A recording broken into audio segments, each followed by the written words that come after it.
Hello, it's Shannon, the Integrative Counselor. I'm popping on here to share some tips of how to start healing trauma. And at the end of this, we'll share a somatic experiencing practice. I'm really focused on bringing forward some information that is helpful. I know that I see a lot of lists on social media as to about here's to identify trauma and things like that, but I don't see a lot of what do we do about it, except for people selling things. And so I wanted to just offer or continue to offer ways to understand and ways to start healing trauma. So I'm trained in a lot of different things. Probably so much that it's very confusing for people because they're like, wait, are you or this or that or that? I've been doing this a really long time. I have been working since I was 12, and I've been in the healing profession for over 25 years. So after a quarter of a century, yes, I have some letters behind my name, and I am a gigantic nerd and have done a lot of training and have a lot of experience. And with that, I'm going to bring in some of my integrative mental health information. What is often missed is I wrote about this earlier. What's often missed is the nutritional aspects of healing from trauma and addiction. Oftentimes, our gut is impaired due to chronic freeze or chronic fight or flight or chronic collapse. And so when we start to see physical symptoms, I get really curious about trauma. Like IBS is a very common trauma diagnosis. In trauma world, we understand that that's a traumatized nervous system. And when we start to see physical health symptoms, I start to also get curious about how long has this person been either chronically stressed or has this been chronic trauma and could this possibly be complex trauma? Since our world really doesn't understand complex trauma, most individuals that are practitioners are trained in single traumas and there's very little training in complex trauma. I am trained in all of the above, and so I like to give some common sense information about that. I'm going to show you a picture. Is anyone a visual learner? Um, I've probably shown this before. I'm a big nerd. I'm a big fan of like seeing the nervous system. So our nervous system is goes up and down from the brain. This is backwards. This camera's backwards. Goes down from the brain to the throat, the diaphragm, the heart, the digestion, and all of the organs, and then down the backside of the body. So that's the parasympathetic. The parasympathetic nervous system contains the ventral vagal, which is diaphragm, up into the face. This is why you will see impaired a facial tone with complex trauma, oftentimes impaired thyroid function, impaired just headaches and migraines and things like that. And then from the diaphragm down is the dorsal vagal. So if it's chronic freeze, which is like a nervous system that's stuck, you start to see digestive system. Then you start to see physical health symptoms, autoimmunity, things like that. So especially with childhood trauma, higher ACEs scores shows that you're 70 to 80% more likely to have an autoimmune condition. I definitely fall into that category for sure. There's thousands of articles and research that validates this, and I'm not just spitting some random numbers out here. So then we have our sympathetic nervous system that runs down the back of the spinal cord and down into the vagal trunk. And so these systems connect. And when these systems are out of balance, then we have physical and mental health symptoms that correlate. And unfortunately, the medical model has taken the view that organs of the body, including the brain, are not connected. And this is why, partially why we have very siloed systems like ear, nose, and throat goes, only here. And then if you go to a cardiologist, it's here. Again, they're also specialized in those areas. But our healthcare system in the United States is very disjointed in most areas. There are some coordinated care areas, but for the most of the time, it is we polyvagal theory, actually our first iteration of it existed over 100 years ago. However, the medical model took on this other, theory, which has been disproven. And polyvagal, it's called a theory, but it's evidence based and it has been proven. And that's, the basis of what I work, through is the nervous system can heal. Polyvagal in the nervous system is also central to my practice. I also provide safe and sound protocol, which can retune your whole nervous system from the inside out. And most people don't know about that. It's wonderful for neurodivergence. It's wonderful for trauma, anxiety, insomnia. They've done studies with even long haul COVID. It's amazing. Sensory processing, auditory processing. Oh my goodness, is it amazing? Anxiety, depression. It's just a lovely system. So going back to the gut. So I often will recommend anywhere, depending on the length of trauma, okay? I almost hate making these videos because I can never say a number for anything because it's so individualized. There's some collective things that are true, and then there's individual things. So take it with a grain of salt. So anywhere between 3 and 6 months for, let's say, if it's complex trauma, maybe we're more on the 6 months. We've got to get a nutritional protocol, at some level in place. And discernment there is eating disorders. Eating disorders are prevalent with trauma and complex trauma because food is something that can be easily accessed and something that easily can be controlled when someone feels like their circumstances are out of their control. That's kind of the manifestation oftentimes. With disordered eating. And for that, I often will use, we're not counting things for one. We're eating the rainbow. So I'm inviting folks to eat all of the colors of the rainbow. This comes from Dr. Deanna Minch's work. She's a doctor and she blends science and spirituality. She also is a person that has had an eating disorder in the past, and I really love her work. She's got a ton of books out there and a ton of free resources if you go to her website, Minsch. I'm going to look that up, how to spell her name. Deanna, M-I-N. Okay, Deanna, DeAnnaMinich. Wonderful. She's got a lot of information out there. So I'm inviting folks to eat, obviously, fruits and vegetables. However, with an impaired gut dysfunction, it is going to be harder to digest. And I know there's like this raw food movement, and I'm not saying that you can't do that, but maybe later if you're having a lot of gut stuff going on. So cooking and blending your food. So whether you're blending smoothies, whether you're cooking or boiling foods or baking or putting your vegetables on the grill.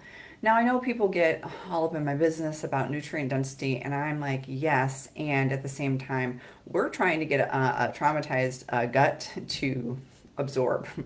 Okay, so there's degrees that we need to dip our toe into when we're eating food.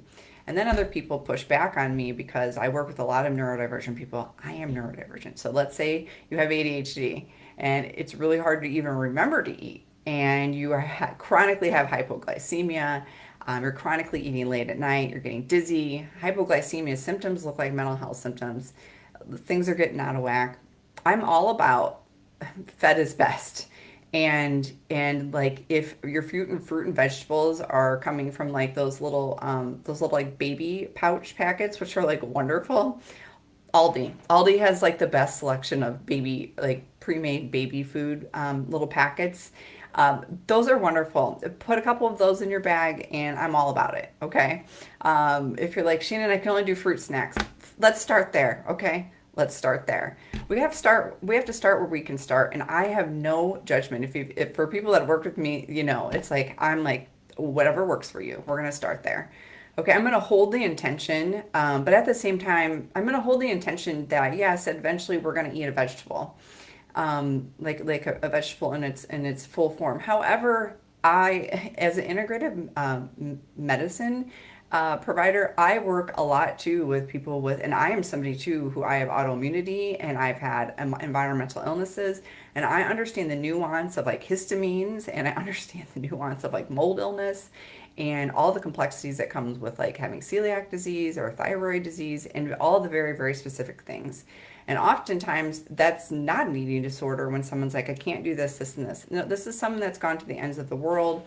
They probably end up in the emergency room, as I have, from like mast cell activation syndrome, and because they were eating something that tipped their histamine bucket out of whack, and then they're in an anaphylactic event.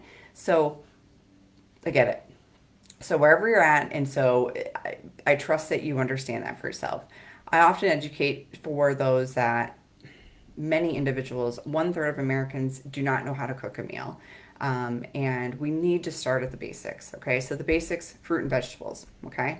Another basic is protein in every meal. Again, people get on me about vegan or herbivore to carnivore, and in my training of integrative mental health, we all culturally exist on a spectrum of herbivore, vegan, to carnivore, depending on your ancestry. Now, I am someone of very, very mixed ancestry of across several continents: Indigenous, Celtic, Middle Eastern, Portuguese, Spanish, African, Nigerian, Sudanese, European, French. I mean, I could list off all the 30 different ancestries that are running through me. So my husband, he comes from Mexican Yaqui. People who, peppers, for example, are part of their culture. So he likes a lot of hot and spicy foods and things like that. My people are not from those lands. And so the spicy foods, and especially for me, with someone that maintains autoimmune conditions, like peppers and things like that, doesn't work for me. That can cause the symptoms of like fibromyalgia or joint pain and things like that. So we all want to really understand what that is, and then also our values too.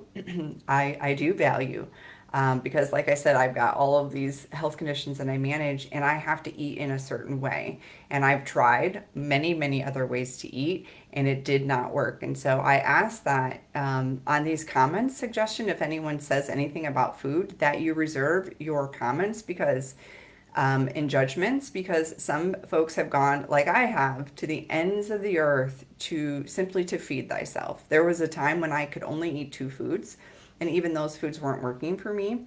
And there's a lot of people that are in that boat as well. And let's respect one another. Let's practice emotional maturity and respect everyone's food choices. And know that whatever way that you pick and lines up with your health and lines up with your values and lines up with your trauma, there's a way to eat. And with that, eating clean protein at every meal and snack is beneficial. And so oftentimes, again, with protein, you want to look for protein that is not very hard to process and also very fulfilling. So broths, stews, collagen. I'm even fine with protein shakes. And I say I'm even fine because I get a lot of pushback on, oh, are you real food over protein shake? No, no, no. Fed is best. And we're talking about a traumatized nervous system. Okay? A traumatized nervous system can take on anything that is different in the environment, like temperature changes, sounds, a look, a tone of voice, the color of someone's hair, someone's gender, and put them into a somatic flashback, okay?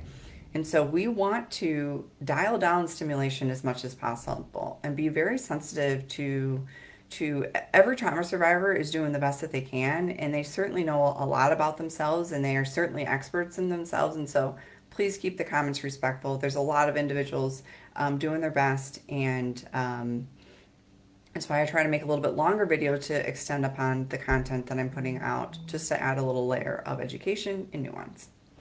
So clean protein and vegetables.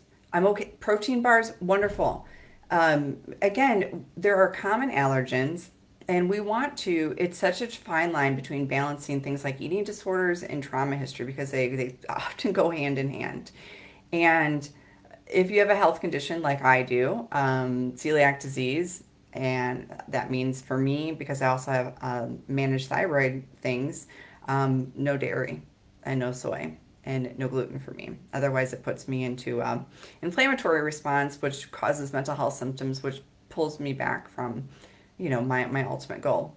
And so there are wonderful bars out there. I really love the brand No Cow.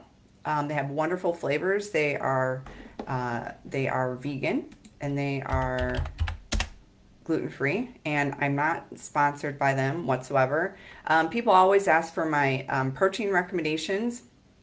I really like Vega and I really like Orgain. These are commonly accessible at Costco, at just many of the big stores. Again, out there, and I'm probably going to get yelled at for talking about big stores, but I'm talking about accessibility, okay? When you're dealing with a low amount of spoons to begin with, and then you've got people yelling at you about for feeding yourself and going to a place where you can go in and out of and not be exhausted for the rest of the day because you know where it's at. I mean, that's not really anybody's business, what you need to do to accommodate yourself and to heal. The other thing too is nutrition and hydration. Hydration, drinking enough water. I know drinking water is super boring and it can be kind of triggering and it can be super hard if you have autism, for example, or sensory processing sensitivities.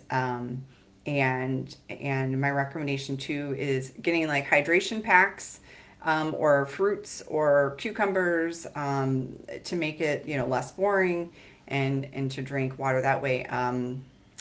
Teas, that aren't, toxic. Again, there's a lot of people doing a lot of information because the U.S. doesn't regulate food very well as far as like the toxins that are allowed in food.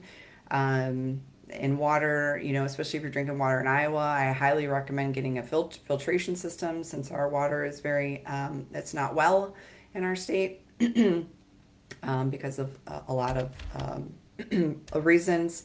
And drinking not out of again, if the only way that you have to access clean water is out of plastic bottles that you buy from the store, go for it.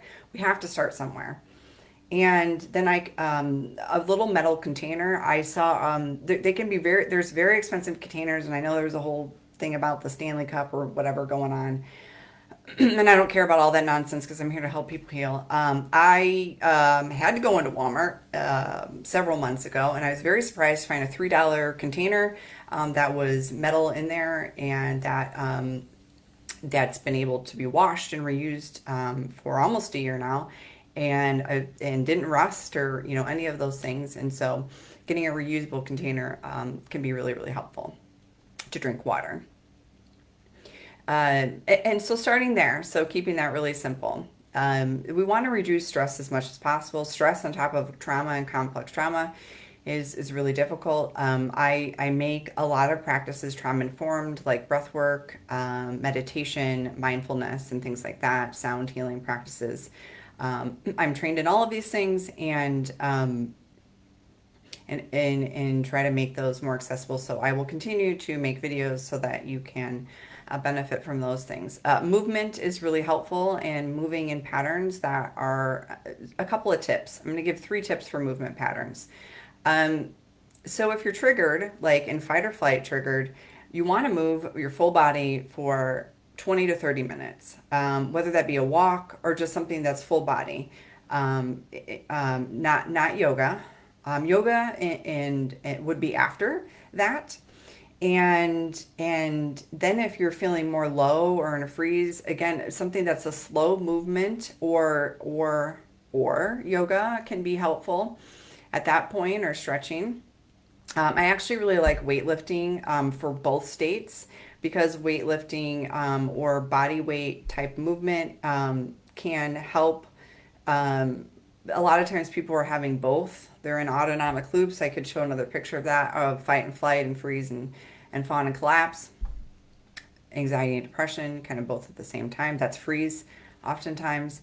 And weightlifting often doesn't raise someone's heart rate to the level that it starts to can somatically remind someone of work. This is why some people don't work out, is because their heart rate gets too elevated, and that elevatedness of the heart rate puts them into a somatic emotional flashback of the feeling of terror, or the maybe original trauma, or if it was complex trauma, oh, I felt this way when I was a kid. And that's not going to be in the conscious awareness of tying that together.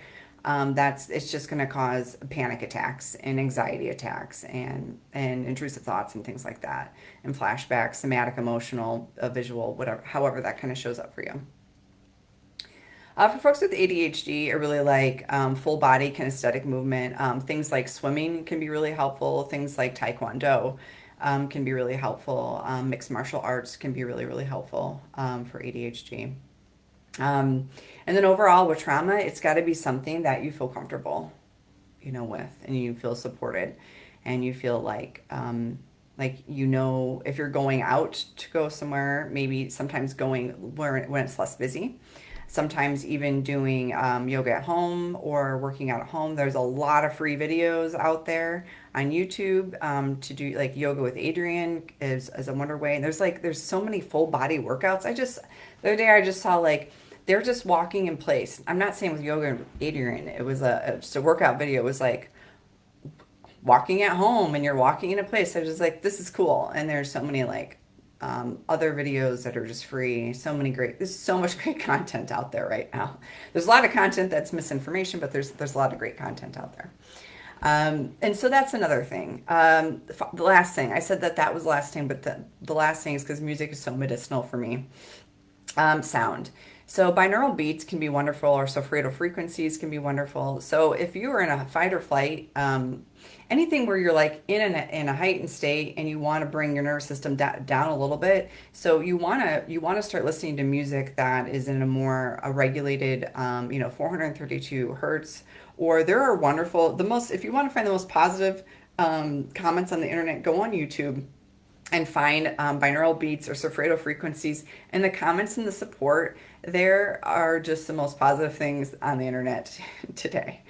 And then, or if you're feeling kind of low and frozen, a little bit more upbeat music can help. Again, you want to go in, if you're feeling up, dial it down with the music, and then if you're feeling a little low, and then dial it a little up with the music, and that can be helpful. I really welcome playlists that can remember who you really are, and finding new music and finding playlists. This is my playlist for when I'm regulated. This is my playlist when I'm anxious. This is my playlist when I'm low.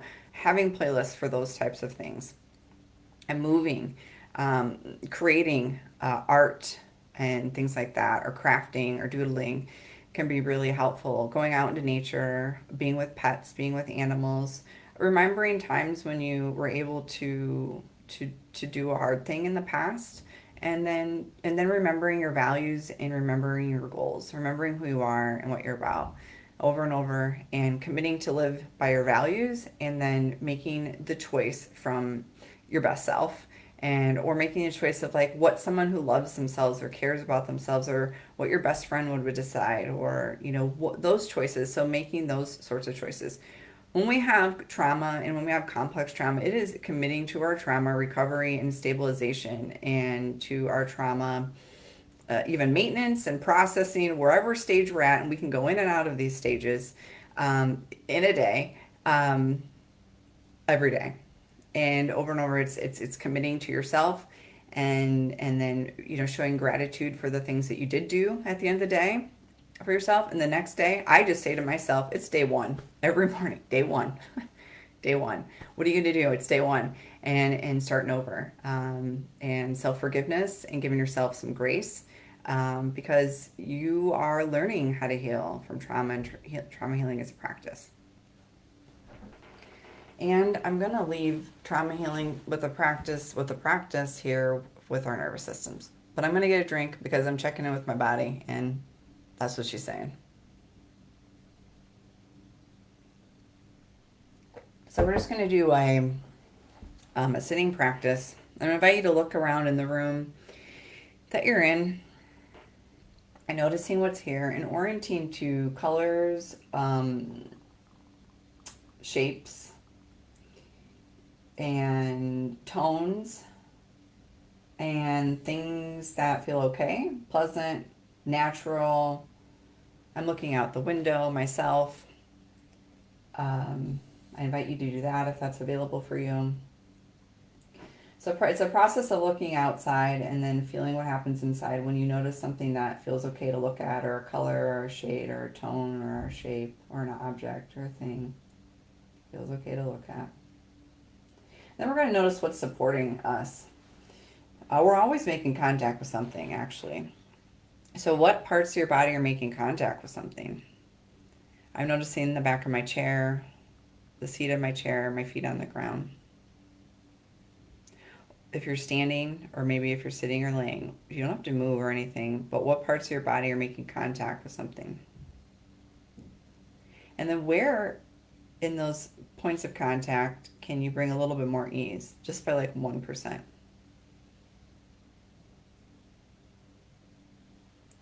Can you feel the weight of your body? Can you feel gravity? That's okay if you can't. It's a practice. Healing is a practice.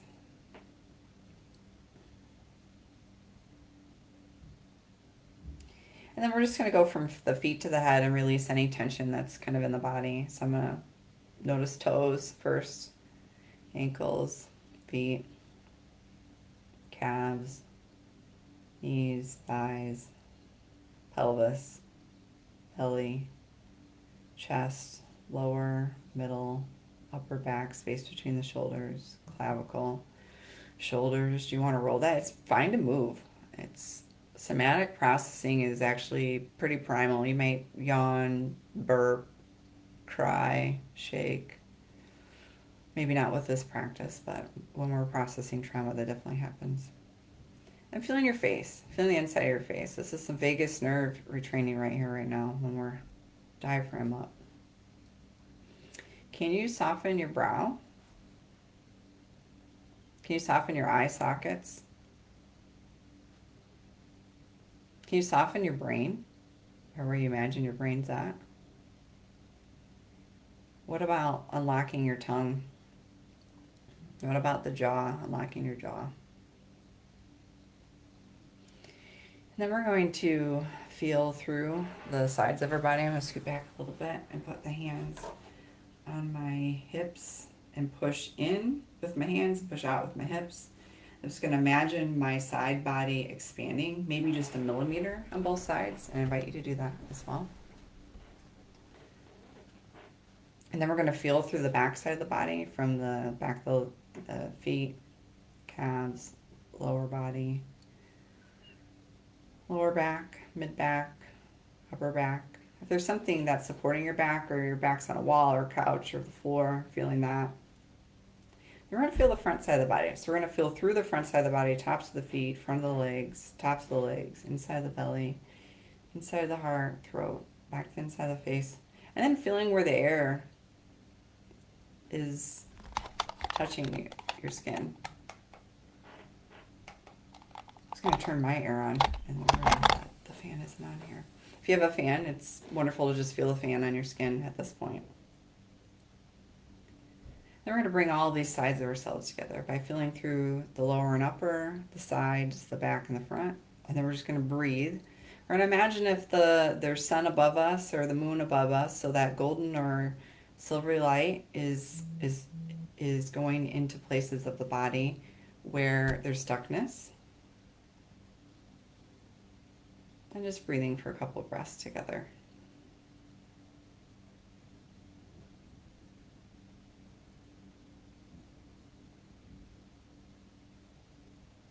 And even if we're in a freeze, if we're from this place, if we were to breathe for 3 minutes, previous video, I did that with you.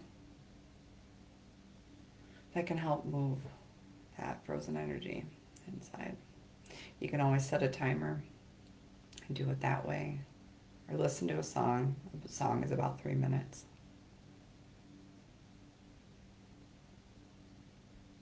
And just breathe. So noticing how you feel right now. Maybe your hands are tingly. Maybe there's more space. Just notice. We do have to practice healing and through the body, especially with trauma, which is supportive for all of mental health and all of our physical health.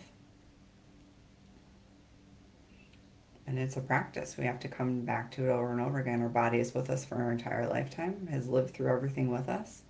And it is truly, at the end of the day, healing trauma is bringing your mind, body, spirit, energy, emotions all together back into one coherent pattern and one coherent. I'm giggling because it's like a word that's beyond words. It's I'm a somatic practitioner, so I'm just going to show you. It's bringing your spirit together. It's feeling your entire spirit through the body be lived out and danced, and all everything coming together into one coherent movement pattern. Everything's in alignment, and that is possible. It's possible because I once I once couldn't eat, walk, talk, and had a laundry list of diagnoses, a big bag of meds, and then I dug into what do I do about this, and did a bunch of training and processing, and here I am teaching it. And so hopefully this has been helpful for you, and let me know in the comments. Please share if you feel compelled to. You don't have to. And I'm just trying to make some accessible videos for the collective to kind of cut through the noise of some of the nonsense of like everything. This is the way you heal. The number one way. And it's like, well, wait a minute. There's actually as many people on the planet as there are. There's probably that many ways to heal. And start where you're at. Take what's for you. Leave the rest. And I wish you well. And I'll see you later. Bye-bye.